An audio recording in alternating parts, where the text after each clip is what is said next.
Olá, pessoal, tudo bem com vocês? Bem-vindo a mais um podcast. Esperamos em Deus que mais esse estudo seja uma bênção, tá bom? Para cada um de vocês. Eu tenho certeza que a gente vai aprender muito hoje, assim como nos outros podcasts, né, que foi especial e também foi espiritual. Então, aqui ao meu lado direito está meu esposo, o Emanuel, Olá, né, tudo mais uma bem? vez aqui conosco. E do meu lado direito também está o irmão Alain, mais uma vez aqui conosco.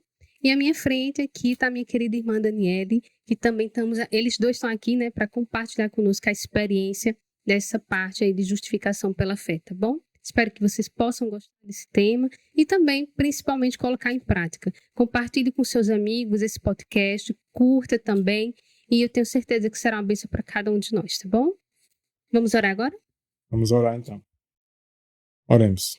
Senhor Deus eterno, em nome do Senhor Jesus Cristo, nós te oramos. Pela misericórdia e graça do Senhor Jesus Cristo, rogamos o auxílio divino do Espírito Santo. Nesse estudo, meu Deus, que o teu Santo Espírito nos ilumine, nos conceda discernimento espiritual, nos ajude a ser objetivos e claros.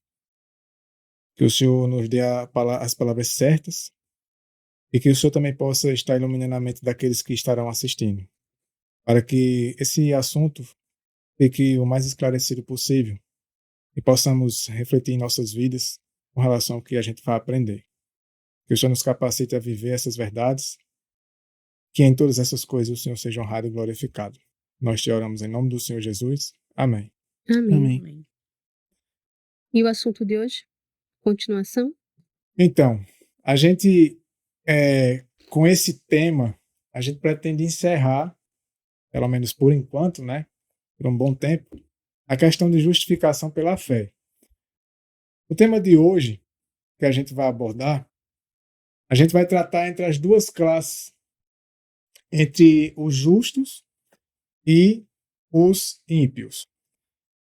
Hoje a gente vai entender o que é um justo e o que é um ímpio diante de Deus. Porque assim, é muito fácil para a gente determinar que o indivíduo é justo. Ou seja, a gente muitas vezes considera, na nossa visão finita, que o indivíduo é justo ou que o indivíduo é ímpio. Só que a gente tem que entender que o único que tem capacidade plena de tratar o indivíduo como justo ou ímpio somente é Deus. E a gente, com essa avaliação que a gente vai poder ter aqui nesse estudo, iremos entender assim bem objetivamente o que é um justo e o que é um ímpio, né? São duas classes, dois grupos assim bem conhecidos no mundo cristão. Porém, muitas vezes nós não conhecemos os detalhes. Primeiro, E a gente vai os detalhes faz toda a diferença, né? A gente saber. Isso. É bem importante. A gente vai, digamos que, desmistificar uma ideia que é tirada daquele texto de Paulo. Ele diz assim, que não há um justo sequer. Quando as pessoas ouvem isso, quando elas leem isso, elas generalizam. Então dá a entender que não adianta. E de que justo é somente ser declarado, ser considerado, ter só o título de justo diante de Deus. Mas que na prática somos ímpios. Né? Então a gente vai entender o que é que Paulo estava querendo dizer ali. Porque até agora, quem acompanhou, quem assistiu os outros vídeos, se você for assistir esse vídeo sem assistir os outros, você vai ficar talvez sem entender muita coisa. Então o ideal é que a gente possa, é que quem assistir esses vídeos, ou esse no caso, possa assistir os anteriores. Porque o que é que a gente entende? Quando Paulo diz que não há um justo sequer, ele está mencionando de que não há um justo sequer por si só. Ele está dizendo que não há um justo sequer de si mesmo. Ninguém é justo por si só. Porque após o pecado, todos eles, todos nós, herdamos a justiça própria. Né? Herdamos a tendência a se justificar. E a nossa justiça ela é trapo-imundo. É nesse sentido. Porém, Deus ele transforma o homem. E aí, em Atos capítulo 24, versículo 15, Se vocês quiserem, em casa, né, vocês de casa quiserem acompanhar, tá bom? Atos. Atos, capítulo 24, versículo 15. Esses textos iniciais são só para a gente identificar que, de fato, existe essas duas classes diante de Deus, esses dois grupos. Aqui no versículo 15 de Atos 24 diz assim: tendo esperança em Deus, como estes mesmos também esperam, que haverá ressurreição de mortos, tanto dos justos como dos injustos. Então, é só para a gente entender, né, que existem essas duas classes diante da palavra de Deus: os justos e os injustos. Os injustos muitas vezes vai ser nomeado na Bíblia como ímpio, como perverso, e o justo como santo também. Em Salmos 37, versículo 12, Salmo 37, versículo 12,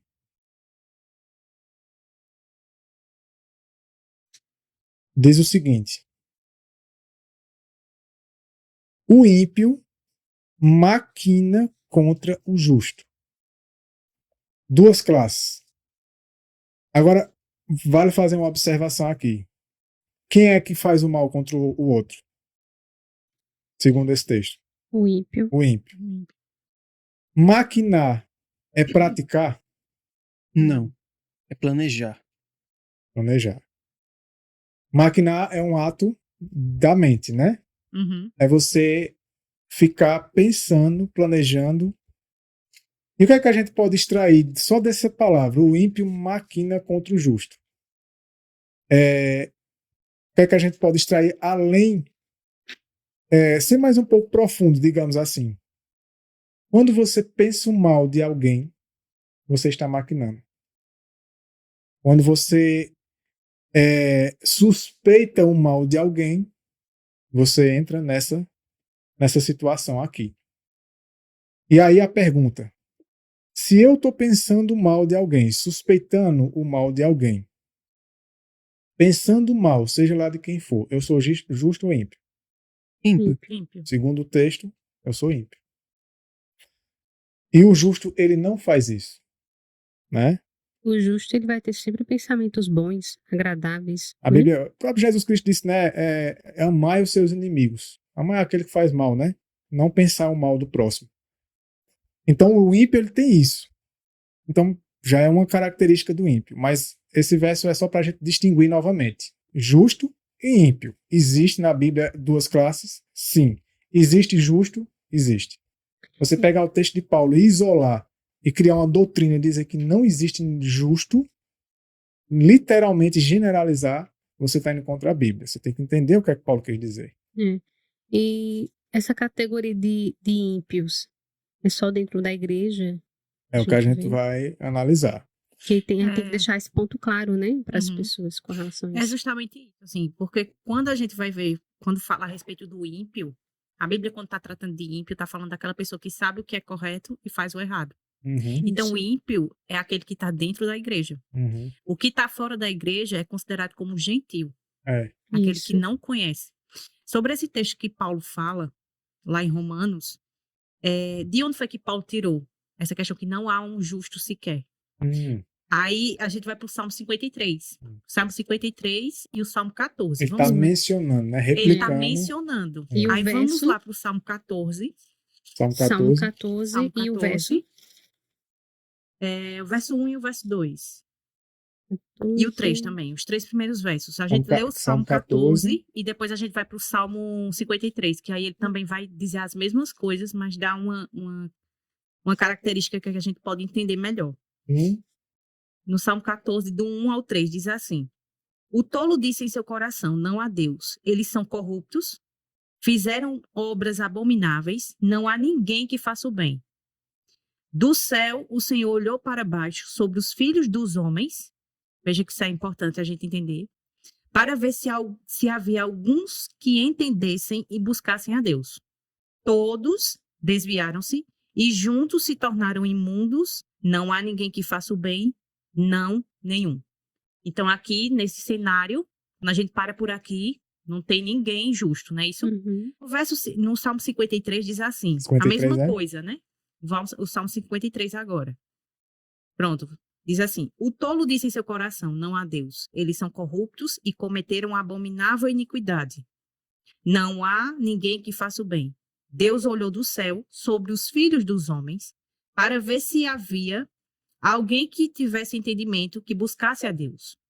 Cada um deles se virou e eles todos se tornaram imundos. Não há ninguém que faça o bem, não, nenhum sequer. De fato, esse capítulo aqui ele acaba repetindo, né, os 3 Isso. primeiros Paulo Só versos. que quando tava- a gente chega nessa sentença que é dada a Paulo, aí a pessoa pode dizer assim, tá vendo que não tem nenhum? Né? Mas vocês analisaram que o texto diz assim, os filhos dos Deus homens, estava olhando os filhos dos homens, os filhos né? dos Tem homens. os Aí filhos de Deus e tem os filhos dos homens. vamos para Gênesis. Será que é por isso que as pessoas, né, do nosso meio pegam muito esse verso para dizer assim, tá vendo só que a gente vai pecar, né? Não Porque tem não nenhum há justo, isso, a gente não vai é isso? pecar até a volta de Jesus. Qual é Aí, o próximo? agora Gênesis 6. A gente vai entender de quem é que o salmista está falando e de quem é que Paulo está falando. Gênesis 6, versículo. Versículo 1. Aí diz assim, 6:1. E aconteceu o quê? Quando os homens começaram a se multiplicar sobre a face da terra, e filhas lhes nasceram, os filhos de Deus viram que as filhas dos homens eram belas e tomaram para si esposas de todas que escolheram. E o Senhor disse, meu espírito não contenderá sempre com o homem, pois ele também é carne. Porém, seus dias serão 120 anos. Aí aqui no verso 4 vai dar essa distinção. Havia gigantes na terra naqueles dias, e também depois disso, quando os filhos de Deus entraram as filhas dos homens, e elas geraram filhos. Esses se tornaram homens poderosos, que eram na antiguidade, homens de renome.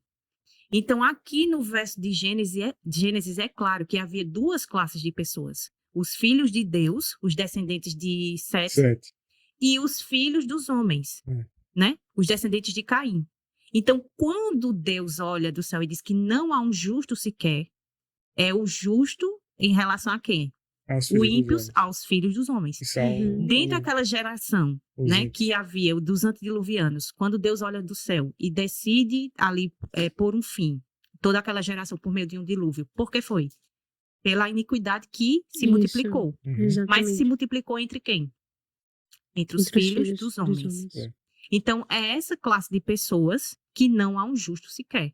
Não é que no planeta Terra não exista ninguém justo. Uhum. Isso. Não é isso? E Exatamente. ali você entende que Paulo ele usa essa referência bíblica para dizer que o povo naquela ocasião estava vivendo nessa mesma situação. Como os Exato. filhos Ou dos seja, homens. ele disse, olha, assim como aquele povo daquele tempo, do Salmi, que o salmista mencionou, vocês estão hoje. Justamente. É como os antediluvianos. Por isso que Exato. Cristo faz a comparação. Assim como nos dias de Noé, Uhum. a mesma coisa. Foi boa a sua explicação, porque assim deixa mais claro ainda, né? Porque Uhum. muitas vezes pega esse verso e confunde, Uhum. né? Confunde no sentido que, tá vendo? Para justificar que ele não vai Não é conseguir. possível vencer o pecado. Isso, E de exatamente. que não é possível ser justo na prática, né? Justamente. Então, pronto. Depois dessa explicação, a gente vai para 1 João 3, capítulo 7. A gente já leu esse verso, mas é bom a gente rever ele. Porque a gente está falando de duas classes, do justo e do ímpio. E aqui, em 1 João 3, o versículo 7, deixa bem claro o que é um justo, né? Porque a gente precisa entender nos pormenores, de uma vez por todas, para poder a gente saber na nossa vida se de fato somos ou não justos ou ímpios. E João diz aqui o seguinte: filhinhos, ninguém vos engane. Ou seja, existe um engano sobre isso que eu vou dizer para vocês agora. É isso que João está dizendo. Vão tentar enganar vocês com relação a esse assunto. Mas isso que eu vou dizer é a verdade. Então fique com isso. E o que é a informação? Quem pratica justiça é justo, assim como ele é justo. Ou seja, quem pratica a justiça como Jesus Cristo praticou. Como Jesus Cristo, porque assim como ele é justo, está falando de Jesus Cristo. Então, o modelo é Cristo.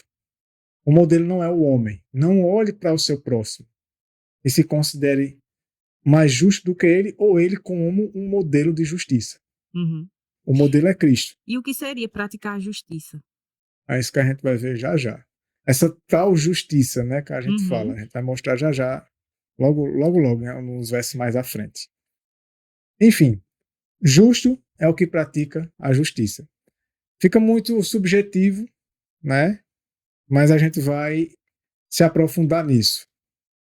Agora vamos analisar alguns personagens que, diante de Deus, são considerados justos. Por Deus. Jó capítulo 2. Antes de a gente citar esses personagens, a gente não pode esquecer que Jesus ele é o nosso modelo. É. Né? Jesus é o nosso modelo. Mas tem pessoas na Bíblia que a gente pode pegar referência, Sim. né? Do que é ser justo. Uhum.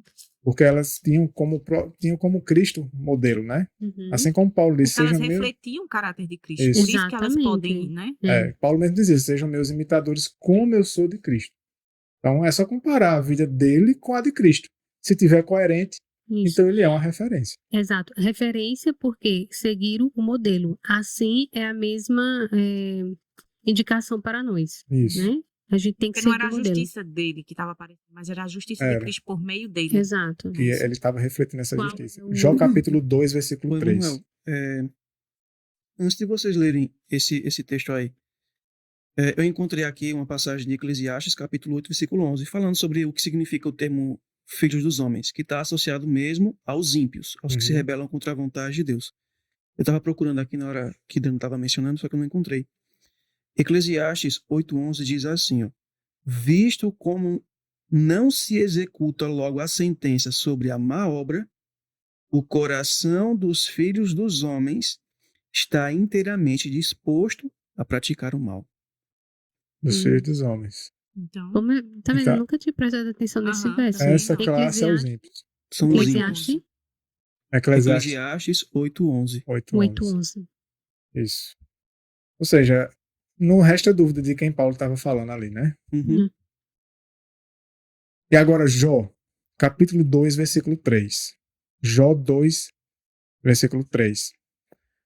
Veja o que é que o próprio Deus fala a respeito de Jó. E o Senhor disse a Satanás: Tu consideraste o meu servo Jó? Que não há ninguém como ele na terra, homem perfeito e justo. Aí olha a característica: que teme a Deus e se afasta do mal. Aqui está especificando de qual tipo de mal? Não. do É mal. genérico, Tudo né? aquilo De que é qualquer mal. que é mal. Tudo Qualquer, que é daquilo mal. que diante de Deus é mal. Teme a Deus, respeita Deus, né? E que ainda se apega à sua integridade. Ou seja, ele não se vende. Uhum. Ele não se corrompe, Não ele não se abandona vende. a justiça. Isso. Então, Jó, diante de Deus, Deus o considerava justo. Então, se Jó é chamado de justo, não resta dúvida que existe essa classe. E aqui está dizendo que ele, além de justo, era perfeito. Uma prova de que diante de Deus existem pessoas perfeitas, né? De caráter perfeito.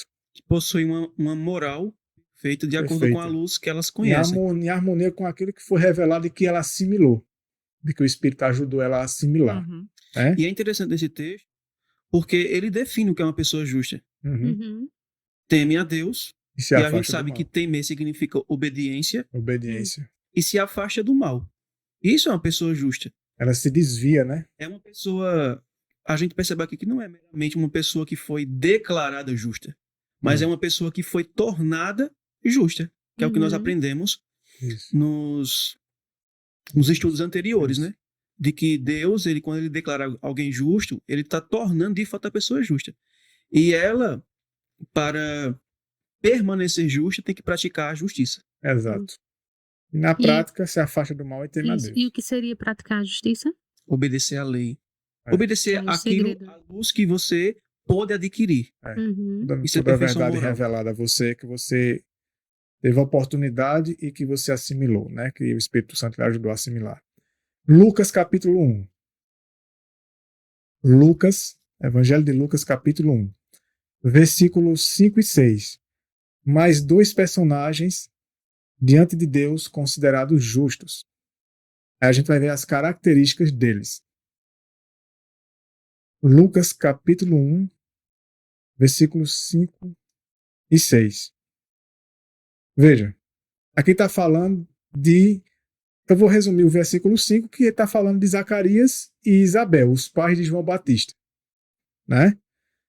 Então, no versículo 6, falando sobre eles, o próprio Deus, né, quem inspirou Lucas a dizer isso, e ainda por cima tem uma informação interessante, que diz assim, ó, e eram ambos justos perante Deus, diante de Deus, não só diante dos homens. Como que era a vida deles? Quais eram as características deles? Ou seja, mais características do que é ser justo. Andando sem repreensão em todos os mandamentos e preceitos do Senhor. É muito forte, né? Era irrepreensível. É muito forte. Nessa versão diz assim, porque nessa que tu leu diz que eles andavam sem repreensão, Sem né? repreensão. Aqui diz assim, ó, andando sem culpa. Sem culpa. Quem anda sem repreensão é porque não tem culpa diante de Deus, né? É inocente. Isso mesmo. E aqui tem dizendo assim, em todos Em os todos. mandamentos e ordenanças do O Senhor. texto fala andando. Andar significa viver. Viver. Viver sem culpa. Não é só Não é como as pessoas, pensando. é como ensina o falso evangelho. Ah, Deus declarou ele justo, por isso que ele é justo. Não. Não. Ele aceitou. Por exemplo, é um indivíduo ser chamado de, sei lá, de qualquer título que você possa dar para uma pessoa. Por exemplo, você dá o título para a pessoa de honesto, mas ela não é honesta.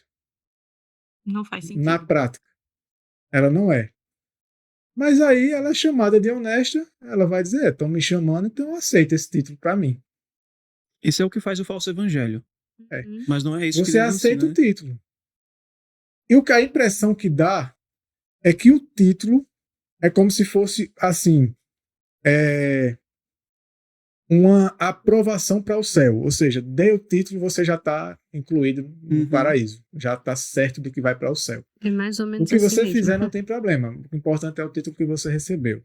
Mas não é assim, né? Até diz o Espírito de Profecia que a justificação, a justiça imputada é o nosso título para o céu. Mas não para por aí a citação. Ela diz assim, a justiça comunicada ou transmitida é a nossa idoneidade ou o Adaptação, preparo, né? adaptação para o céu. É. Então nós temos que possuir os dois, o título e o preparo, que tem que ver com a formação do nosso caráter. Isso. Exato. Tudo é um conjunto, né? Não vamos com coisas individuais, é tudo um conjunto. Então a gente precisa entender isso, assim, fazendo uma comparação também, nas bodas do Cordeiro, né? Que nós estudamos.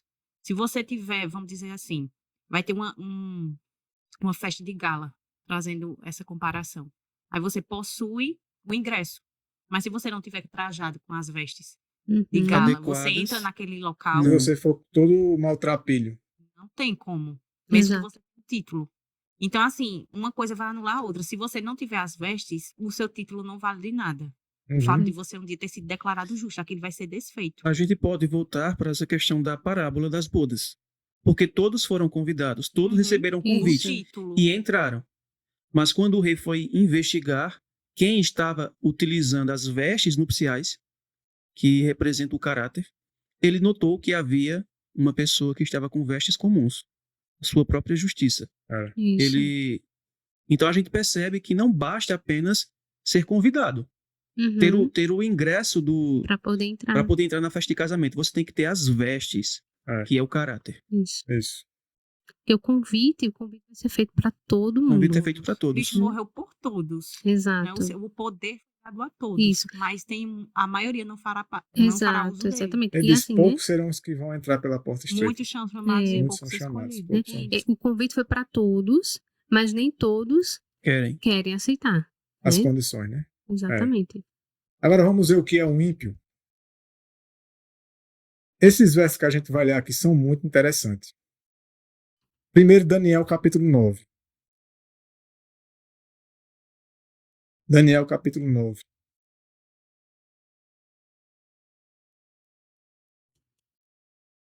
Daniel 9, os versículos 4 e 5. Essa é a oração de Daniel, né? Preste atenção no que a gente vai ler aqui.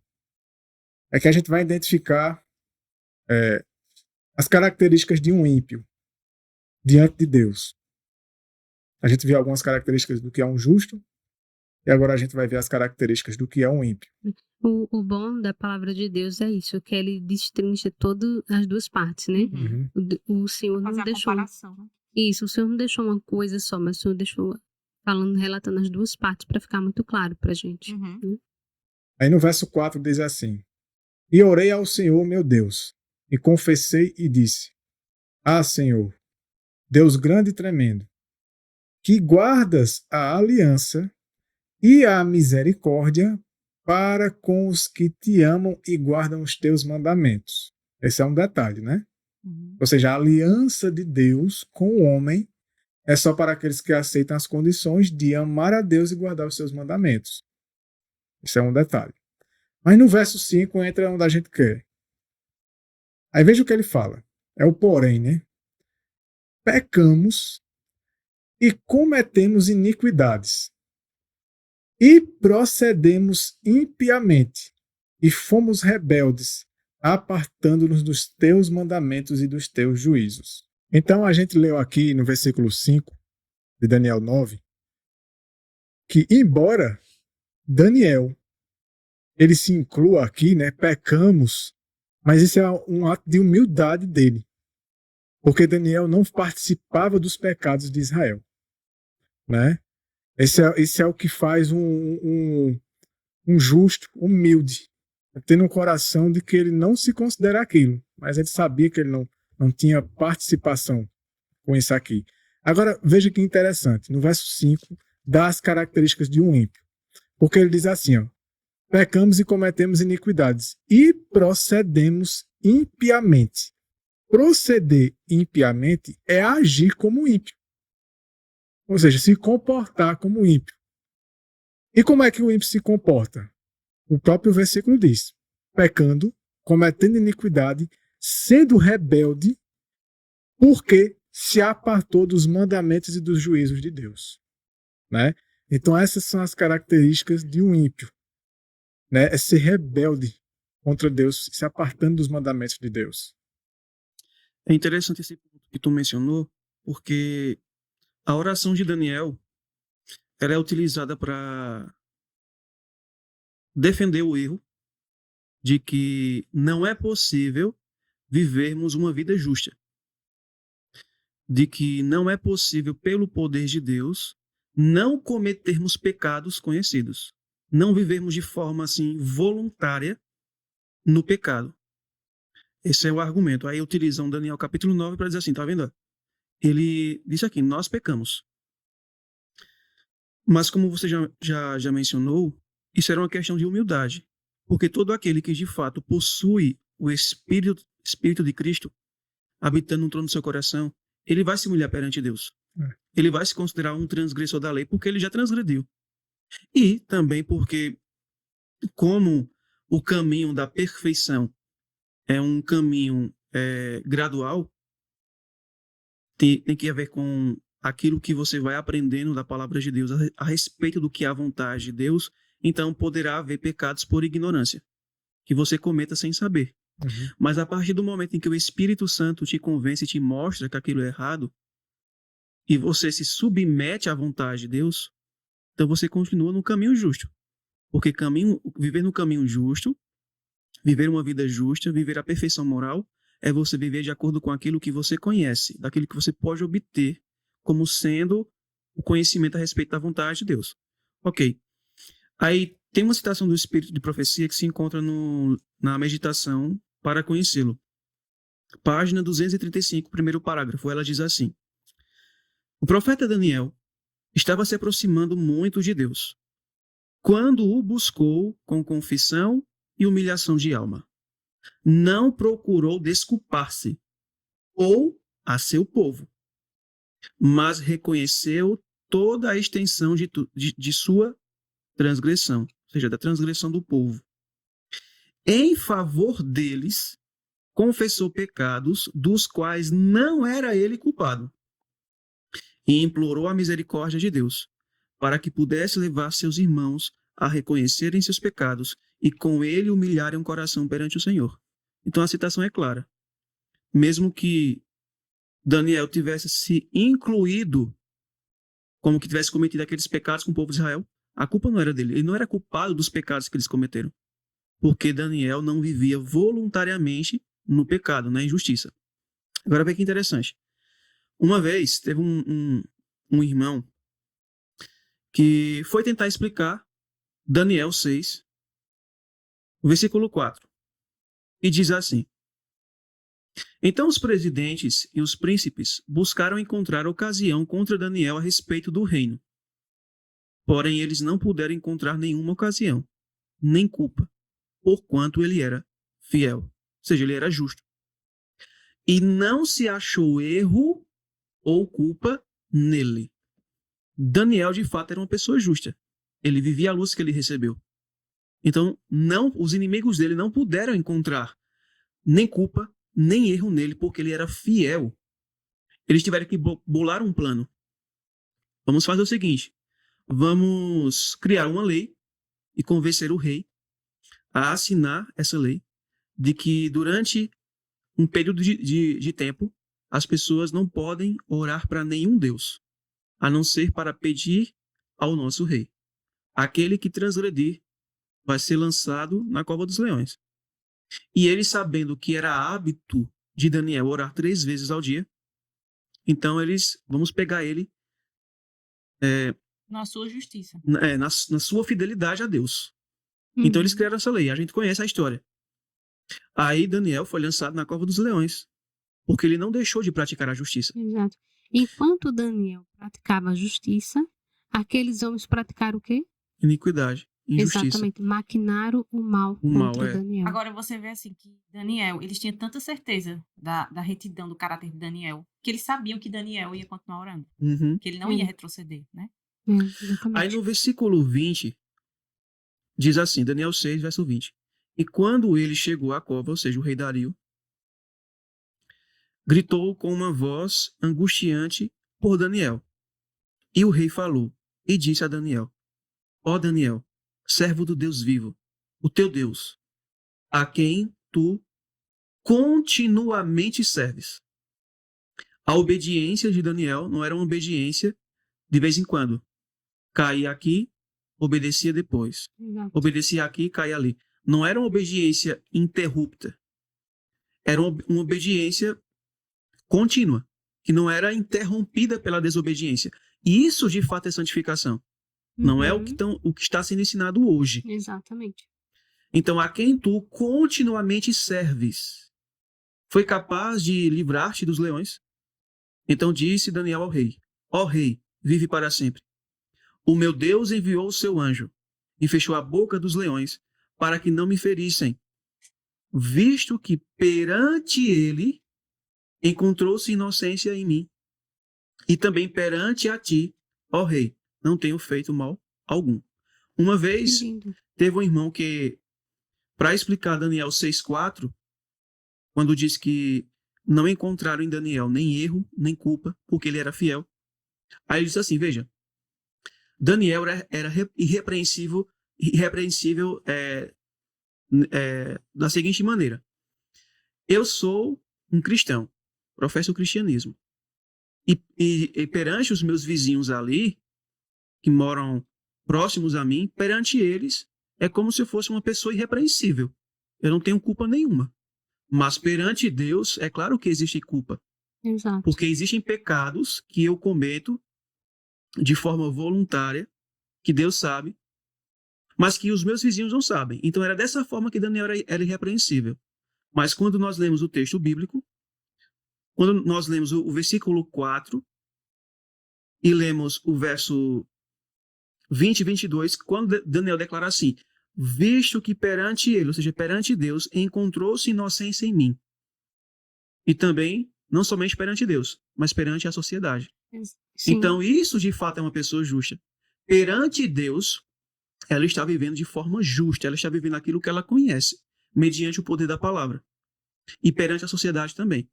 Então, esse tipo de explicação que esse irmão deu é meramente interpretação humana. Não é o que a Bíblia ensinou. Ele não estava satisfeito com o versículo 4. Aí, em vez de compreender o que a Escritura diz e aceitar de fato como está escrito, aí ele foi e deu uma interpretação meramente humana. É dessa forma que é uma pessoa irrepreensível. Ele comparou Com Daniel ele a ele. Mas uma coisa que esse irmão fez é que, se dessa forma fosse como ele disse, então o jovem rico era irrepreensível. Era irrepreensível. Com Porque ele certeza. era irrepreensível De forma para externa. a sociedade, É. exteriormente. Mas, à Saulo. vista de Deus, Cristo diz o quê? Leu a sua vida e disse assim, uma coisa te falta. O próprio Saulo, o próprio Paulo, Uhum. quando já estava convertido, Ele e disse, descrevendo a sua história passada como Saulo, ele falou: eu sou judeu, Da tribo de hebreu de Benjamim. hebreus, da descendência de Benjamim, perante as pessoas, no tocante ao exterior, né, eu era irrepreensível.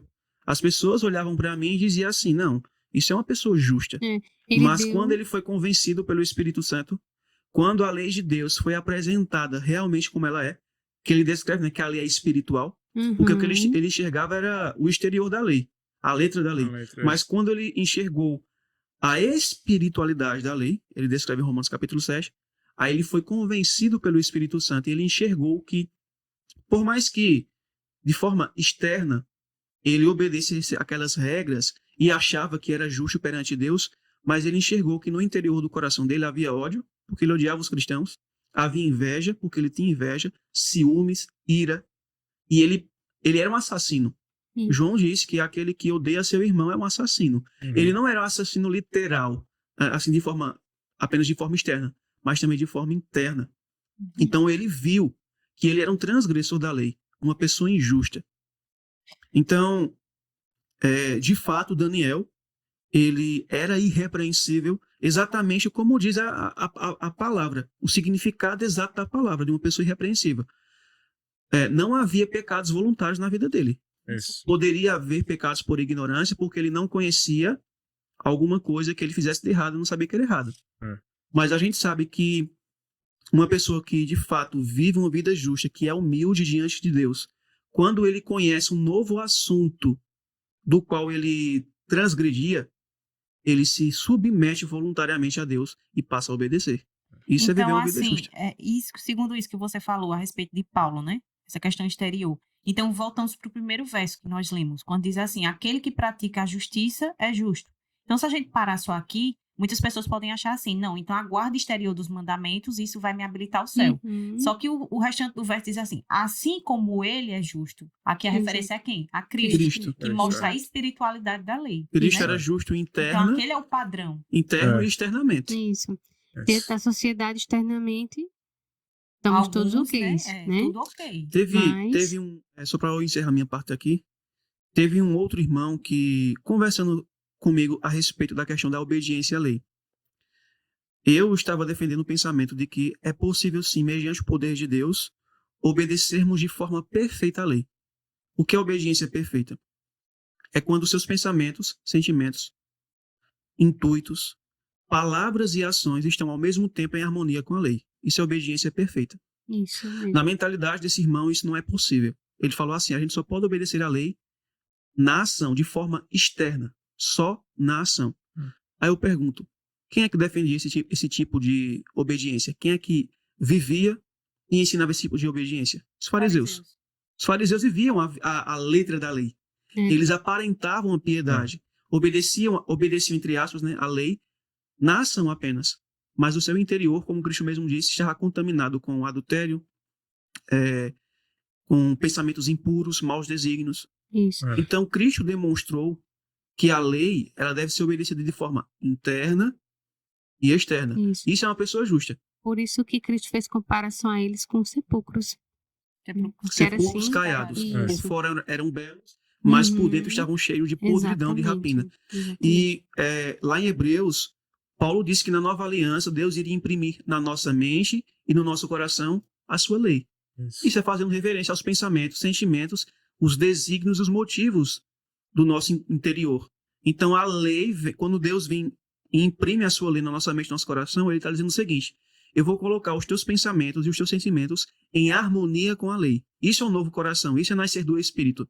Porque quando o teu interior estiver em harmonia com a lei, as tuas palavras e ações, o teu exterior também vai estar. Vai estar em harmonia, Uhum. tudo vai São estar em as obras harmonia. de Cristo, né? Sendo realizadas na vida do homem. Nossa né? vida as Isso. obras de justiça.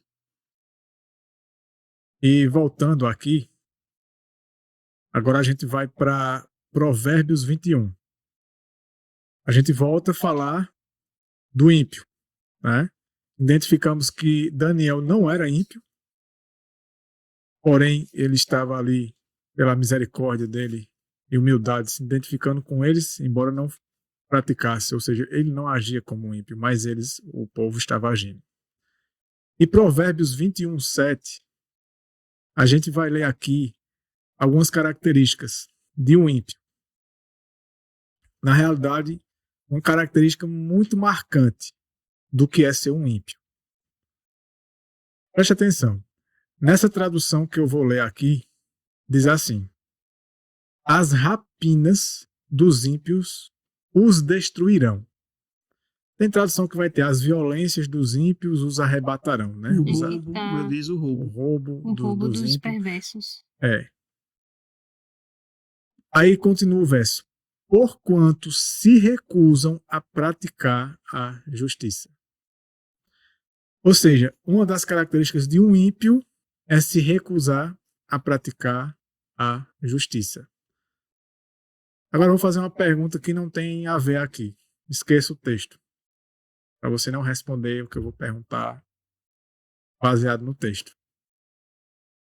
Eu perguntar: Alan, tu recusa? Se eu recuso, Tu recusa? Tu recusa? o Sim quê? ou não? Você recusa? Vai depender do que eu vou recusar. A primeira pergunta que ele fez foi: o quê? Você está entendendo? Por que eu fiz essa dinâmica? Eu pergunto: tem como alguém recusar algo que não sabe o que é? Não. Não. Eu fiquei perguntando: tu recusa? Sim, o quê? Então, quando diz assim: porquanto se recusam a praticar a justiça, são pessoas que sabem ou não sabem? Que sabem, tem conhecimento. Sim, com E certeza. Porque você não detalhe do recusa o texto, que né? não foi lhe proposto. Perversos. A gente só Uhum. aplica perversidade àquelas pessoas que estão nos noticiários, cometendo aqueles Exatamente. grandes... Assassinato, roubo, né? Ou então perverso para aqueles que não estão. Vou citar aqui mais uma vez, né? Que não estão na igreja. Isso. Né? Estão Sempre a lá gente atribui praticando mais ao as povo coisas de do fora, né? mundo. A gente nunca acha que a gente pode ser, né? Perverso diante de Deus, né? É. Então, uma das mais marcantes características de um ímpio é ele recusar. E é como a gente entendeu aqui: você não recusa nada que você não conhece. Você não recusa nada que lhe foi proposto, que lhe foi indignado. Aliás, ensinado a você. Então, o ímpio é aquele que sabe o que ele está recusando. E está dizendo que ele recusa praticar a justiça. Né? Recusar praticar a justiça é você simplesmente recusar obedecer a Deus. Uhum. Embora saiba. Né? Quando, como Cristo diz, né? Não quiseram vir a mim para que tenham vida. Foi uma recusa, né? O povo de Isso. Israel recusou o seu Salvador. Exato. Então, eles recusaram a justiça. E aí a gente pode cair no erro de dizer: isso aí está falando daqueles que a gente dá estudo a eles e eles recusam se batizar. Uhum. Será que só seria desses? Não. Não. O indivíduo que ele está na igreja, mas ele se recusa a obedecer a algumas coisas que ele diz que não é Pra ele necessário, que não é ponto de bem assim, salvação. isso não é É, ponto que de pra ele não é salvação. coerente, É. né? Que ele não É. concorda. Então ele está recusando, né? Agora veja, Isaías 26. Isaías 26, 10. A gente viu que uma das características de um ímpio é se recusar a praticar a justiça, né? Praticar. Não é somente aceitar. Mas aqui em Isaías 26, 10 a gente vai mais além. Isaías 26, versículo 10. Aqui nessa tradução, que é a Corrigida Fiel, Almeida Corrigida Fiel, diz assim. Preste atenção nisso que a gente vai ler. Ainda que se mostre favor ao ímpio, nem por isso aprende a justiça. Pergunta: o que seria o favor de Deus para o homem? Salvação. Outra palavra. A graça. A graça. A graça. A própria palavra graça significa favor, né? É a ajuda de Deus. O que é que diz aqui? Ainda que se mostre a graça ao ímpio, nem por isso aprende a justiça. Não é suficiente. Ou seja, aquela ideia de graça irresistível, Não existe. como algumas vertentes do cristianismo acreditam, não existe. Né? Não existe. Porque o ímpio, ele tem sim a escolha de recusar a graça de Deus. E de aprender a justiça. Né? Mesmo que a graça faça de tudo por ele, ele não aprende a justiça. A gente viu que antes ele não praticava, e aqui também tem uns que nem aprendem, não querem, né, aprender. Uhum.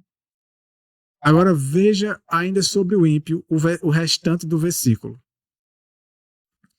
Até na terra da retidão, ele pratica a iniquidade e não atenta para a majestade do Senhor.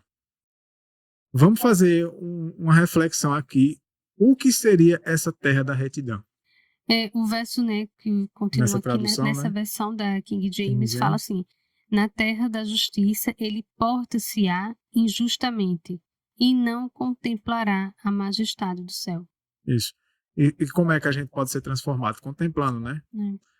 E outra, vocês entenderam aí, na terra da justiça, na terra da retidão, ele ainda comete iniquidade. Ele cometerá. E olha que coisa tão importante.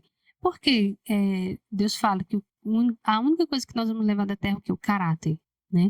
Porque se a gente não formar esse caráter a tomar gosto pelas coisas de Deus, realmente vai acontecer isso.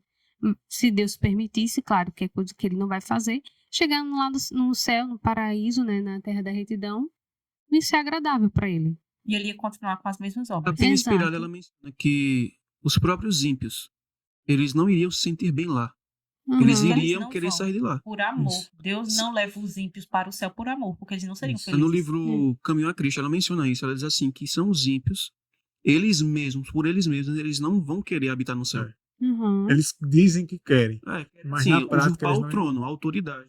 Eles querem ter a Mas- eternidade, né? É. Não querem mais morrer, sofrer, Não sentir querem ter o dor, caráter do céu. mas não quer ter o caráter. Agora veja que interessante. Vamos mais além, é bom a gente fazer aplicações, né? Não é bom ficar com aquela coisa superficial. Até na terra E quando ele fala, vamos mais além, a gente vai mesmo, né? Não é procurando sem mais. fugir da realidade, né? Né? A terra da retidão ou da justiça não é somente o céu. Pode ser a igreja, no contexto deles era Jerusalém ou o templo, e pode ser qualquer ambiente. Ou seja, não é o local que vai determinar se o indivíduo vai ou não praticar Proceder a retamente. Se justiça fosse o ou não. local, então nunca teria existido pecado, porque o pecado surgiu Surgiu no céu. no paraíso. Ou seja, na Exato. terra Um da lugar retidão. perfeito, na terra da Não retidão. tinha como. Então, embora o local ele ajude, ele Tem a sua facilite, influência, né? tem os seus benefícios, mas a escolha é do sempre indivíduo. do indivíduo. Ele pode escolher não se submeter. E mesmo lá, seja no lugar que for, ele vai continuar praticando a iniquidade. Então, um pensamento que existe, né? Que quando Deus glorificar o homem, é como se Deus tirasse o livre arbítrio, né? da Porque uma pessoa. vez que a pessoa estará no céu, então não tem mais tentação, então não vou mais ser tentado a pecar. Por isso que não vai ter mais pecado. Então, é justamente isso. É como ela falou, o caráter que vai ser levado para o céu, então aquele caráter ele vai se desenvolver cada vez mais em justiça, em retidão. Porque se fosse para o ímpio, pelo que o texto está dizendo aqui, o ímpio continuaria com as suas práticas de injustiça. Isso. Então, não é o ambiente. Então, não é o ambiente que vai nos tirar o livre-arbítrio e, né? A gente não Exato. praticar mais A o gente pecado, pode mas ver sim a transformação. o cumprimento dessa passagem bíblica quando Satanás veio tentar Adão e Eva. Ele viu praticar a justiça ou a iniquidade, tentando eles? A iniquidade. A iniquidade. Isso. Então ele estava numa terra que havia retidão. Né? Ele estava dentro do jardim do Éden, onde eles se encontravam com Deus, onde eles possuíam perfeição de caráter, eram inocentes, sem culpa. Mas o que foi que ele praticou? Iniquidade. Porque Exatamente. tentar as pessoas a cometerem o mal é pecado. Justamente. Um detalhe que eu quero frisar aqui, né? A irmã botou uma classificação muito boa, né, da retidão no céu. Vamos botar agora no superficial aqui da gente. A gente ainda está na Terra, a gente ainda não chegou lá, né? A gente conhece pessoas que sempre falam assim pra gente. Minha salvação tá eu ir pro campo, porque eu ir pro campo eu vou conseguir salvar minha família, vou conseguir educar melhor meu filho, meu esposo vai se dar melhor, a gente vai se entender bem. Então, minha salvação tá no campo da gente mudar, da gente conseguir a santificação. Né? Já teve pessoas que já disseram claramente isso pra gente. Então, estão indo também com um propósito que Errado. né? Não vai ser lá que vai acontecer a transformação também, né? A gente sabe que o local, ele traz uma influência. Proporciona Isso. uma facilidade, ajuda. Né? Porque Justamente, você vai porque- contemplar as criações de Deus, né? Aqui a Justamente. gente contempla a criação do homem. Do né? homem. Então, assim, é óbvio que o campo leva você mais para junto de Deus. É como a gente tá aqui e ter nesse aparelho tá uma série de interferências. Então, para ele é mais difícil estar conectado com a antena correta. Então, a cidade ela vai trazer essa dificuldade, né? Isso. Só que, assim, quando você diz assim, quando eu for para o campo, aquilo vai me habilitar a ter um caráter perfeito, então aí já começa uma coisa muito perigosa, porque não é mais Cristo, né? É o local. Isso. É o local. Exatamente. Isso é muito perigoso. É. Aí até fala assim, minha filha vai poder ser mais calma também. Uhum. Não é isso, não é isso lá. Tem que começar Vai ajudar, mas vai tem ajudar. que começar com a renúncia do eu a É Cristo. a pra renúncia do Cristo eu. É a renúncia do poder eu. habitar. Porque, veja, um E testemunho. se as crianças são calmas, é porque as crianças refletem quem? Pais. Os pais. Né? Então, Isso. os pais A têm que começar a educação que é dada. trabalhar neles, no Isso. lar deles, A para que as alimentação crianças também. comecem a espelhar Uhum. né, a atitude deles também. Veja, a gente conheceu uma pessoa que uma vez disse assim: fui para o campo, ela já morava no campo há muito tempo, fui para o campo achando que lá ia ser meu caráter, meu temperamento, meu gênio ia ser totalmente amortecido. Aí eles foi lá que eu descobri o quanto eu era Pervertido. impaciente e o quanto eu era assim. Não, é uma coisa parecida com impaciente, né? É consequência da impaciência, mais explosivo. Uhum. Se aproximou mais da família, aí começou a Tem ver mais atrito ainda. tem mais atrito. Uhum. Isso não significa que é o campo quem proporciona isso, mas é o que está dizendo o texto. Não vá com esse intuito de achar que o ambiente, porque até no céu você vai fazer isso. Exatamente. Se você fosse tirado do campo e fosse colocado no céu, que é mais perfeito ainda, Ellen White diz que existem pessoas que se fossem para o céu iam encontrar defeito até em Jesus Já Cristo. tem Jesus. É. Isso Ela é começa a achar. Ou seja, tirou o que tinha, agora vai começar a procurar em outras coisas. Até no campo a pessoa vai encontrar. Por quê? Vai encontrar medo de estar procurando defeito, procurando problema, Isso. procurando isso e aquilo. Uhum. Detalhe, por que ela vai fazer isso? Porque ela acostumou o caráter dela de crítico. Então, Isso. ela alimentou o caráter de ser crítico. Então, tudo vai ser defeituoso. Uhum. Tu vai encontrar defeito em todo mundo, em cada mínimo detalhe. Por quê? E Alimentou a parte crítica. Quando a gente vai citar essa gente pensa assim, não, é demais. Uma pessoa chegar no céu e achar defeito em Jesus, é demais. A gente não pensa isso. Mas enquanto ele esteve aqui na Terra, não acharam defeito nele. Então, Exatamente. o mesmo Jesus Cristo que foi... Exemplo bom aí. O que ele viveu aqui não é o mesmo que está lá? Ou será que lá ele está mais santo do que aqui? É isso que as pessoas O nunca próprio param para Lúcifer no raciocinar. céu entrou, ele criticou a Deus, encontrou defeitos no Então, governo dele. Aonde não tinha. Onde não tinha. Exato. Aonde não tinha, Onde tudo era nem- perfeito. assim, é por isso que diz que não há razão. Não Pra é o bom pecado justificar, existir, procurar razão para o pecado. Então, no Salmo 36, do versículo 1, a partir do versículo 1, falando sobre o ímpio, né? Tem tradução que vai ter o nome perverso ou injusto, mas é a mesma categoria, é a mesma classe. Veja, aqui diz assim, isso aqui é Davi. Veja o que é que Davi está dizendo aqui. A transgressão do ímpio diz no íntimo do meu coração. Ou seja, ele estava refletindo no coração dele a respeito da transgressão do ímpio. Ele estava fazendo uma reflexão sobre a transgressão do ímpio. E ele chegou a essa conclusão. Não há temor de Deus perante seus olhos. Aí no verso 2, outra coisa. Porque em seus olhos se lisonjeia. Ou seja, o ímpio se acha. Ele se acha bom, né? Ele se acha capaz. Aí diz, até que a sua iniquidade se descubra ser detestável. Ou seja, até que a ficha caia. Até que ele caia na real. Né? Enquanto ele não cair na real, então enquanto ele não for despertado pelos apelos do Espírito Santo, através da verdade, ele se acha. Né? Ele acha que ele é capaz, que ele é fiel, que ele é justo, que ele é leal a Deus. No verso 3 diz assim, as palavras da sua boca, isso tudo é falando sobre o ímpio, são características do ímpio. As palavras da sua boca são malícia e engano. Então, quando a gente fala com malícia, ou quando a gente engana as pessoas, nós somos ímpios. Estamos agindo como ímpio. Deixou de entender e de fazer o bem. Essa parte é interessante. Muito interessante. Uma pessoa que deixou de entender e fazer o bem era uma pessoa ignorante a respeito da verdade? Não. Não. Como é que você deixa de entender e de fazer uma coisa que você não sabia e não fazia? Tem sentido? Não. Então aqui está falando de quem? De alguém que sabia o certo, sabia a verdade, o que tinha que se fazer, porém deixou de fazer, de entender e de fazer. Duas coisas. O verso 4. Projeta a malícia na sua cama.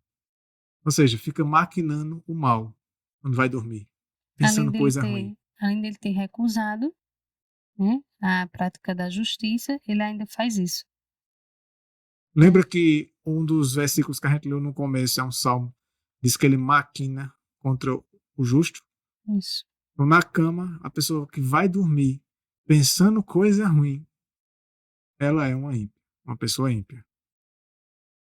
Aí diz assim, no verso 4 ainda, põe-se no caminho que não é bom, não aborrece o mal. Ou seja, ela não se... Tem prazer, né? Ela gosta de fazer a coisa errada. Né? Ela gosta. Então é isso. O que eu queria mostrar nesse capítulo 36, nesse Salmo 36, essas características do ímpio. Então E é você percebe. Interessante essa leitura que tu fizesse aí e essa explicação que eu não havia me atentado a esse ponto, né? De como o ímpio ele pensa, como ele age. E isso me fez lembrar as pessoas com quem eu convivo. Teve uma pessoa que ela é muito crítica. Essa pessoa é muito crítica. Ela não é cristã, não professa o cristianismo, apesar de dizer que crê em Deus, que possui uma religião, mas ela não vive a religião que professa. Mas quando um evangélico, que se diz ser evangélico, procede de forma errada, essa pessoa diz assim, e é porque é evangélico. Aí quer dizer que só é porque é evangélico, e olha como está se vestindo, olha o que ele fala, olha como ele age, olha o que ele faz de errado, olha o que ele fez. E é porque é evangélico. Ou seja, essa pessoa, por mais que não viva o evangelho, mas ela tem consciência em alguns pontos do que é certo e o que é errado. Então ela é uma ímpia. Uhum. Ela está acusando um de professar ser cristão, mas está agindo como um ímpio, e ao mesmo tempo ela, que se acha justa aos seus próprios olhos, além de estar criticando ele cometendo um pecado, ela também está cometendo outros pecados, que é o de negligenciar, se submeter à vontade de Deus, porque ela conhece que aquilo que aquele professor cristão está fazendo de errado, ela sabe qual o caminho correto e qual o caminho incorreto. E por que ela não segue? Isso. É Ellen como White, se o fato dela não pertencer a uma igreja, ela estivesse desobrigada a obedecer a Deus. Isenta de ser condenada. Exatamente isso. Pelo fato dela não fazer parte de uma denominação da igreja, ela pensa, é o que está Na mente passando de pela muitos, mente, né? né? Diz, Isso. mas é cristão e faz isso. Mas você sabe que é errado, porque você faz também. então, Aham, o Espírito é. de Profecia, no livro Caminho a Cristo, falando sobre isso, diz assim: ao invés dessas pessoas ficarem fazendo essas críticas, porque elas não demonstram o que é o certo a ser feito Uhum. na vida prática. Hum. Porque ela diz que isso nunca vai ajudar ninguém. Não é criticar a pessoa que vai ajudar. É você ser o exemplo para que, caso ela se interesse em ter uma vida igual à sua, ela saiba como proceder. Né? Então, realmente, o ímpio ele vai longe, viu? E o ímpio ele sempre sabe o que é o certo a ser feito. A gente não quer colocar o ímpio em categorias, mas o ímpio ele entende. Tem um ímpio que ele entende mais, que ele tem mais luz. Tem um gentil, como a irmã mencionou, mas o ímpio é aquele que ele sabe. E ele pode estar dentro da igreja. Uhum. Justamente. Pode ser cada um de nós. Pode ser Exato. qualquer um de Mas nós. é justamente isso, essa questão de categorias, né, que você mencionou. Muitas pessoas eu já ouvi alguém dizer assim: não, existe o ímpio e existe o pecador, né? São categorias diferentes. O pecador é aquele que comete sim seus pecados, mas se arrepende, se volta para Deus, entende que aquilo é errado, que é a sua luta interior. É como se o pecador fosse o homem de Romanos 7, que aquilo estava bom. Ser daquele jeito, né? Não, o bem que eu quero fazer, isso eu não faço. Isso é o pecador. Já ouvi uma pessoa dando essa característica, né? E essa pessoa vai para o céu, porque ela reconhece sua indignidade. Ela Mas reconhece. o ímpio não. O ímpio é aquela pessoa má, né? Aquela pessoa que realmente é perversa. Só que a gente viu os textos bíblicos que faz essa comparação, né? Uhum. Então, assim, de acordo com as escrituras, né, para ficar mais claro para as pessoas que nos assistem, existe essa distinção entre ímpio e pecador? Não. É querer criar uma categoria híbrida. Exatamente, isso aí. É um pouco de justo e um pouco de ímpio. Não Esse é o Pecador. pecador. Isso, Esse é o uma pessoa pecador, só. é a categoria híbrida. E surgiu até o termo pecadeiro, né? O pecadeiro seria o ímpio, que é aquele que, de forma voluntária, vive habitualmente no pecado. E o pecador seria o cristão, que peca de vez em De vez em quando, quando. o pecado Uhum. ocasional. Só que, de acordo com o que a gente vem estudando, né?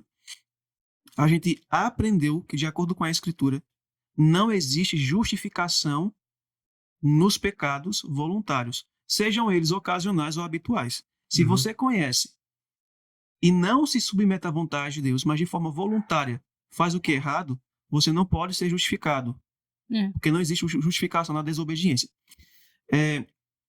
Fazendo essa distinção,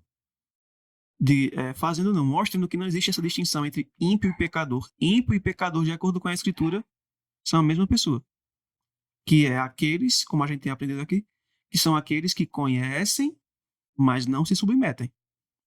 1 Pedro, capítulo 4, versículo 18, nos ajuda a entender.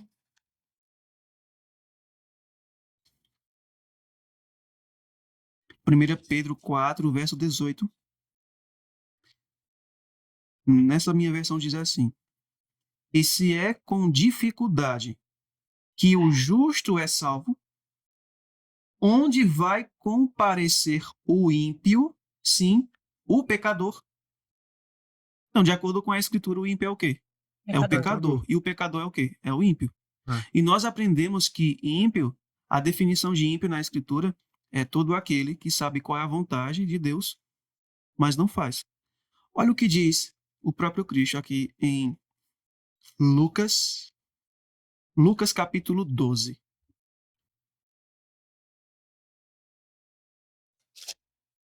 Lucas capítulo 12. Verso 47. Olha o que Cristo declarou.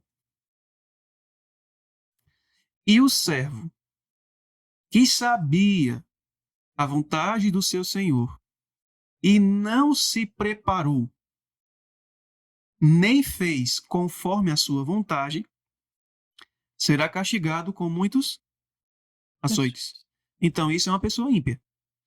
Se eu conheço a vontade de Deus e eu voluntariamente não obedeço, não me submeto, como diz a Escritura aqui, vai receber muitos açoites, ou seja, vai ser condenado. É culpado perante Deus e vai receber a condenação, né? Então, isso é um ímpio. Agora, é aquele texto que recusa, né? Com o que a gente leu, que recusa praticar a justiça. E um detalhe bem rapidinho. Uma coisa que as pessoas não param para pensar. O que sabe mais e recusa praticar, esse vai sofrer mais daquele que está lá no mundão. E que sabe pouco. Então, às vezes, a gente se acha melhor do que o do mundão por praticar alguns poucos pecados e acha que vai sofrer. Não vai nem sofrer, acho que aquele vai sofrer lá, mas é o contrário. Quando a gente Aqui vê está uma dizendo pessoa, que vai sofrer mais açoites. que cometeu muitos crimes, mas aquela pessoa não tinha luz nenhuma. Então a gente sempre, assim, personagens históricos, né, que foram muito perversos. Então a pessoa pensa assim, não, esse aqui vai queimar muito tempo, viu? Mas só que ele não tinha a luz que eu tenho. Então, assim, a misericórdia que foi derramada sobre a minha vida, né, de ter me mostrado aquela verdade, mas eu rejeitei. Então, a pena vai ser maior. Porque eu sabia o caminho, eu experimentei de alguma forma o cristianismo, poder da graça, mas eu não quis. Enquanto que aquele outro, às vezes, teve uma luz muito pequena, né? Ele praticou grandes coisas, aquelas coisas terríveis, mas ele não tinha luz para muita coisa. Então, sim, ele vai se perder, porque foi uma escolha também. Aí, vamos abrir as nossas Bíblias no Salmo capítulo 1. É um salmo bem conhecido. Salmo capítulo 1.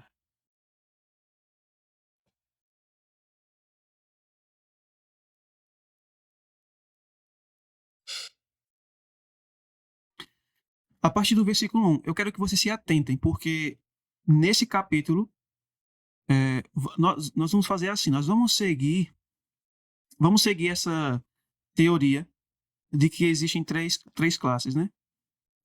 De que existem os pecadeiros e os pecadores. E que os pecadores vão se salvar, que são os que pecam de vez em quando, e os pecadeiros são aqueles que vivem habitualmente no pecado e vão se perder. Vamos seguir essa teoria. Aí no capítulo 1 do Salmo, ele começa dizendo assim: Bem-aventurado o homem que não anda no conselho de quem? Dos ímpios. Não se detém no caminho de quem? Dos pecadores. Dos pecadores. Da mesma classe. Então é a mesma classe. Vamos supor que os ímpios sejam os pecadeiros e a classe de baixo os pecadores. Mas ele coloca os dois na mesma categoria. Ele fala assim, olha, é bem-aventurado o homem que não anda no conselho dos ímpios e nem se detém no caminho dos pecadores. Então, o que é que o salmista está dizendo? Que o caminho de ambas as classes não é o caminho da salvação. E ele fala assim, bem-aventurado o homem. Que homem é esse? Vamos continuar. Nem se assenta na roda dos escarnecedores. Antes, o seu prazer está na lei do Senhor, e na sua lei medita de dia e de noite. Ele é como árvore plantada junto à corrente de águas, que no devido tempo dá o fruto, ou seja, o fruto da justiça, o fruto do caráter de Cristo, e cuja folhagem não murcha, e tudo quanto ele faz será bem sucedido. Os ímpios não são assim. São, porém, como a palha que o vento dispersa. Agora prestem atenção. Por isso, os perversos não prevalecerão no juízo, nem os pecadores na congregação dos justos. Ele aqui apresentou três classes de pessoas. Os perversos, que são os ímpios que estão no mundão, e nós aprendemos que ímpio é todo aquele que conhece, mas não vive. Mas esse aqui está fora. Né? Está fora da congregação dos justos. Aí ele menciona os perversos que não vão prevalecer no juízo, nem os pecadores que estão aonde? Na congregação. Na congregação de quem? Dos justos. Então existem os justos, existem os pecadores que fazem parte da congregação dos justos, que são os que professam o cristianismo, professam seguir a Cristo, mas que são também o quê? Ímpios. E existem os ímpios que estão fora. Vou ler o versículo 5 novamente. Por isso os perversos não prevalecerão no juízo, nem os pecadores na congregação dos justos. Pois o Senhor conhece o caminho dos justos, mas o caminho dos ímpios perecerá. Uhum. Então, essa teoria de que os pecadores serão salvos, mas os pecadeiros não. De acordo com esse texto, não existe isso. Uhum. Isso. Tanto ímpios que vivem no mundão, tanto os ímpios que vivem na congregação dos justos, eles não vão prevalecer diante do juízo. Eles são culpados perante Deus. É. Sendo que eles podem pecar muito ou pecar pouco. Pode ser vários pecados ou apenas um pecado. Vão A questão queimar do é, mesmo jeito. se o pecado, se o que eles fazem é conhecido, se eles sabem que é errado, mas mesmo assim eles permanecem voluntariamente cometendo aquele erro, eles estão sob condenação. Porque eles estão vivendo em desacordo com a vontade de Deus, e eles sabem disso. Eles são justamente aquele servo que Cristo descreveu, que sabia a vontade do seu Senhor, mas não se preparou. Ele vai receber muitos açoites. Exatamente. E aqui no Salmo 1, ele vai fazer esse contraste, né? O salmista. Ele vai falar assim: abençoado é o homem que não anda no conselho do ímpio, nem no caminho dos pecadores, nem se assenta na roda dos escarnecedores. Aí o verso 2. Mas o seu prazer está na lei do Senhor. Ou seja, o contraste do justo é que o prazer dele está na lei do Senhor. E o antes ele citou o quê? Pecadores. E quando a gente vai para a Bíblia, qual é a definição do pecado? Transgressão da lei. Então são os Então, transgressores. os transgressores da lei, que são os pecadores ímpios, que são os ímpios, Seja dentro ou fora da igreja. dentro ou fora da igreja, né? Eles não prevalecerão. Agora, abram a Bíblia de vocês em Amós, capítulo 9. Amós, capítulo 9.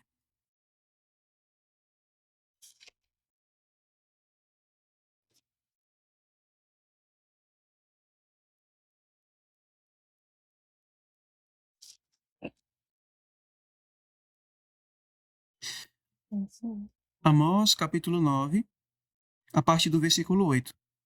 Isso aqui é uma mensagem de Deus para o povo de Israel, que professavam ser povo dele. Verso 8 diz assim: Eis que os olhos do Senhor Deus, estão contra este reino que? Pecador. Pecador. Ou seja, esse reino transgressor. E eu o destruirei de sobre a face da terra. Mas não destruirei de todo a casa de Jacó, diz o Senhor. Porque eis que darei ordens e sacudirei a casa de Israel entre todas as nações, assim como se sacode trigo no crivo, sem que caia na terra um só grão. Então Deus promete o quê? Fazer uma sacudidura entre o seu povo, entre todos aqueles que professam o seu nome. O Israel, naquela época era o Israel antigo, hoje é o Israel moderno. Haverá uma sacudidura. Essa sacudidura é para justamente purificar, né? Eliminar o joio do meio do trigo e deixar só um povo que de fato é justo. Eliminar aqueles que professam ser justos, mas que são ímpios, que nós já vimos. Aí veja o que diz o versículo O 10 é... Eu vou ler o versículo 9 e depois ler o versículo 10, que diz assim: Porque eis que darei ordens e sacudirei a casa de Israel entre todas as nações, assim como se sacode trigo no crivo, sem que caia na terra um só grão. Todos os pecadores do meu povo morrerão à espada, os quais dizem: o mal não nos alcançará, nem nos encontrará. Não é isso que está sendo ensinado? Exatamente. Agora cai por Presunção. terra. Exato. Cai por terra o quê? Que os pecadores vão para o céu. Uhum.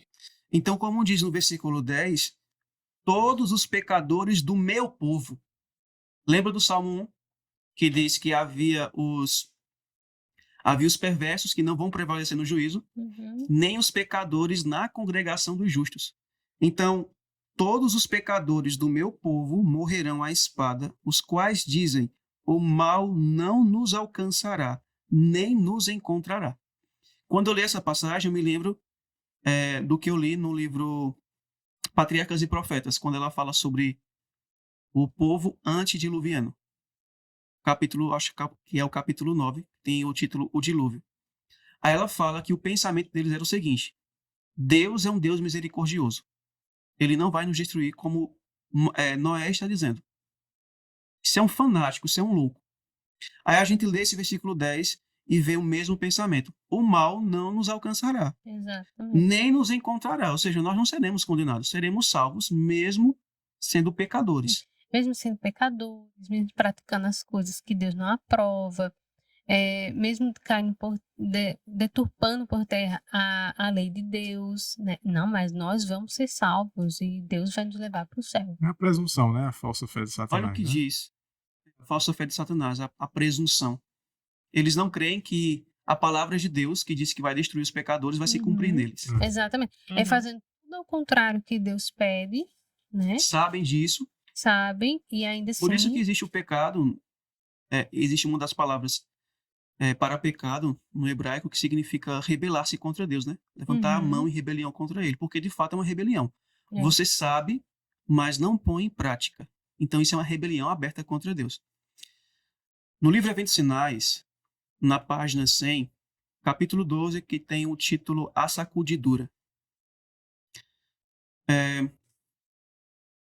No primeiro parágrafo ela já diz assim: é uma solene declaração que faço à igreja de que nenhum entre 20 dos nomes que se acham registrados nos livros da igreja está preparado para finalizar sua história terrestre. E se acharia tão verdadeiramente sem Deus e sem esperança no mundo como o pecador comum, o ímpio.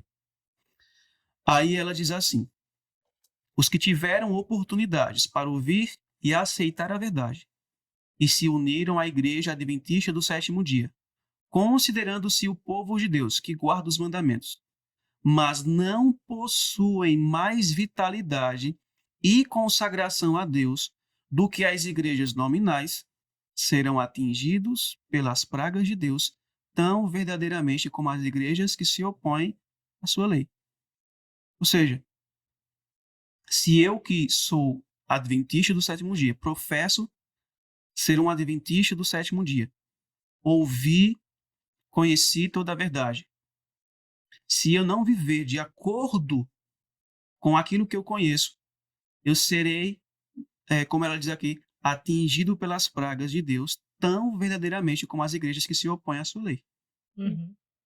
Porque Então, o ímpio, ele está em oposição à lei de Deus, que ele está o quebrantando ímpio ele ela. está em rebelião contra a lei de Deus. Então, se eu conheço qual é a vontade de Deus e não me submeto, eu sou um ímpio. Uhum. Eu vou trazer agora para essa questão, que é um tema bem polêmico dentro da igreja.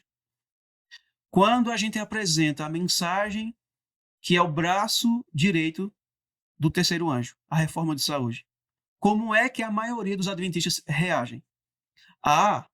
Isso aí é uma questão de saúde, isso não é uma questão de apenas obediência a Deus. conselhos. Eu sigo se eu quiser e vou ser salvo. Não, isso é rebelião contra a luz que Deus deu. Exato. Deus quer que a gente se submeta a essa vontade. Existe o conceito de verdade presente. Em cada geração do povo de Deus, Deus deu um conjunto de verdades para que eles conhecessem e vivessem. Exatamente. E nós temos que conhecer, Deus nos deu as mensagens angélicas, de Apocalipse 14. E dentre essa mensagem existe a reforma de saúde, que é aplicar os 8 remédios naturais, entre outras coisas que Deus nos ensinou. Então, se eu me rebelo contra essa luz que eu aprendi, eu não quero, isso é rebelião. Isso é agir de forma ímpia, como o ímpio age. Uhum. E detalhe, é o braço direito das 3 mensagens angélicas. Não é qualquer mensagem. É a mensagem que faz parte daquela mensagem que vai preparar, que vai preparar o povo para os últimos dias. O braço direito, na Escritura, significa o poder onipotente de Deus. Isso. Quando Cristo ele vê os discípulos pescando, Cristo manda eles lançarem as redes para qual lado? Direito ou esquerdo? Direito. Se você analisar na Bíblia, vai dizer que é para o lado direito. Aí quando Ellen White comenta essa passagem, ela fala que o lado direito é o braço da mão do Onipotente. Quando Cristo diz assim, eu estou à destra de Deus. Né? Então ele é... E também quando ele vai falar sobre a questão dos justos, né? Estarão à direita de Deus. Uhum. Né? Sempre é Os isso. bodes e A gente pode até depois trazer esse assunto aqui, né, da reforma de saúde, porque ela faz parte dessa mensagem também, Uhum. né? Porque a reforma de saúde, ela vem o quê? Ela vem para preparar um povo. Preparar como? Um corpo são, uma mente limpa. Para Para poder quê? receber o batismo do Espírito Santo. Poder ser Exatamente. selado na fronte, Então, né? o Porque tem que ter braço- uma Isso. mente esclarecida. Como é que vai Isso. receber o selo de Deus na fronte se não conhece a mensagem? Exatamente. Baseado em quê? Em alimentos que Deus não aprova. Por qual motivo Deus não aprova? Uhum, Porque embotam a mente, uhum. baixa a guarda, né? E a pessoa acaba tomando as Decisões decisões erradas. erradas. Então, isso é até um assunto bom para a gente poder estar trazendo aqui Então, também. vai trazer. Não E- existe essa teoria de dizer que Distinção, né? os pecadores serão salvos e os pecadeiros vão se perder. Porque os pecadeiros pecam mais e os pecadores pecam de vez em quando. Não existe isso. De acordo com a Escritura, todo aquele que conhece a vontade de Deus e não vive, ele é considerado como um ímpio, um transgressor, um pecador. Quer ele cometa muitos pecados, quer ele cometa apenas um pecado, como foi no caso de Adão e Eva. Foi apenas um pecado que eles cometeram. Eles transgrediram a ordem divina que disse que não era para comer do fruto proibido. E como eles desobedeceram essa ordem, a gente está sofrendo as consequências de habitar num mundo aonde há pecado e iniquidade, injustiça.